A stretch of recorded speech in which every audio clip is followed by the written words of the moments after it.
Akbar! Allahu Akbar!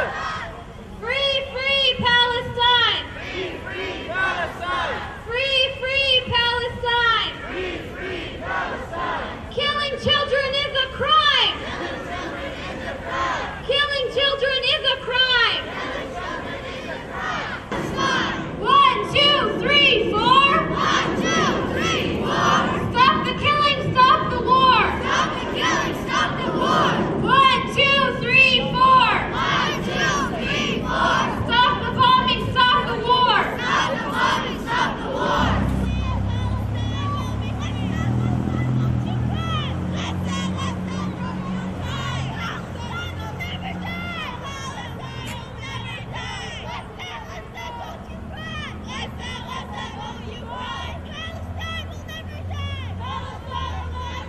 Gaza, don't you cry! Palestine will never die! Palestine will never die! Gaza, don't you cry! Gaza, don't you cry! Palestine will never die! Palestine will never die! Palestine will never die! Free, free Palestine! Free, free Palestine! Free, free Gaza! Free, free Palestine! Israel, Israel, you will see! Israel, Israel, you will see! Palestine will be free! Palestine will be free! Palestine will never die! Don't cry! Don't cry! Habib Allah! La ilaha illallah! Shahid Habib Allah! I'm only here today to bear witness to the truth and to raise our collective consciousness to the plight of 1.8 million people in Gaza, men, women, and children. I want to take you back to 230 years ago when our founding fathers of our nation declared that all men are created equal, that they are endowed with certain unalienable rights, and among these are life, liberty, and pursuit of happiness. I have been twice to Gaza and to West Bank investigating the excessive use of force by the Israeli Defense Forces. The first time in the fall of 2000, at the start of the Second Intifada, and the second time when Jenin was destroyed, the Jenin refugee camp was destroyed by the Israeli Defense Forces. Let me tell you, my dear brothers and sisters, that there is no life in Gaza. There is only living in Gaza. That there is no liberty in Gaza, because Gaza is a huge, big concentration camp like Soweto was in Johannesburg during the rule of the Afrikaans in South Africa. We are gathered here today to say that enough is enough. Enough is enough. This carnage on the streets of Gaza must stop. Our government must intervene to promote immediate cessation of all hostilities. We want our government to help lift all embargo and help reconstruct the schools, the hospitals, the police stations, and mosques destroyed by Israeli Defense Forces. And we want to hold Mr. Obama, our president-elect, to his promise.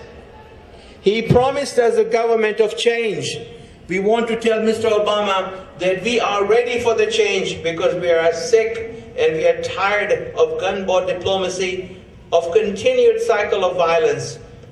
We want real change so that the people in Gaza, the people elsewhere in the Middle East, and the people everywhere in the world can all enjoy their inalienable rights endowed by our Creator, those of life, of liberty, and pursuit of happiness. Stop the killing! Stop the killing! Stop the war! Stop the war! Stop the killing! Stop the killing! What we see there is nothing but killing fields. I'm sure most of you know what killing fields are. It happens in Africa. It's being repeated in Gaza. And that's the story I'm going to leave you with today. This 13-year-old said that as the youngest son, he knew a lot about repression and oppression in the household. He was always having to find a way to forgive his older brothers. And he said, you know, my grandparents, who were survivors of the Holocaust in Europe, were never really free until they learned the essence and the importance of forgiving their oppressors and moving on. And then he very eloquently said, and we will never be free until our friends and family in Israel learn to talk to our friends who are Palestinian and forgive the past and embrace the future, a future where there can be justice for all peoples in one land. Allahu Akbar, Allahu Akbar, Allahu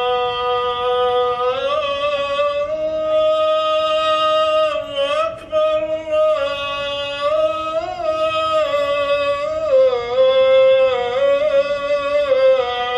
Allahu Akbar. Children in Gaza, and you are watching it in high definition without condemning it. You are showing mercy, you are showing love and fidelity and whatever loyalty, whatever you want to call it, love to your cats. But today we are in a time you are not saying anything about the death of children, the death of the women. My dear brothers and sisters, on this year 2009, the whole world, the whole planet was celebrating the end of the year 2008 and the beginning of the year 2009. All over the planet, families, parents are telling their children, tonight Santa Claus will come. He will come down the chimney. He will bring toys for you. When you wake up in the morning, you will not hear him coming. He will come in secret. You will not make any noise. But he come down the chimney and he will leave you toys. That when you wake up in the morning, you can go upon your toys and you can be happy with it. Except in one particular piece of land in the planet. Particular kids were telling and were told, tonight Santa Claus will not be coming down the chimney. He will be riding F-16. He will be riding Apache helicopter. He will be at the sea in the ships. He will be in the tank, and he will be sending you toys. He will not go down the chimney. He will not carry his toys on his back in that bag. But these kind of toys will come straight to your beds when you are sleeping. And these toys, either you will never wake up to play with, and even if you do wake up, you cannot play with them. These kind of toys, they will kill you. These kind of toys, if you touch them, they'll burn you. And they cause you suffering for the rest of your life. Those were the children of Gaza. I stand before you because I am the grandchild of refugees from Beir Seba and Yafa who were forced to flee their homes in 1948 and seek security and safety in the Gaza Strip. I am the daughter of second-generation refugees of Palestine who were born and raised in the ghettos of the Gaza Strip refugee camp Maghazi.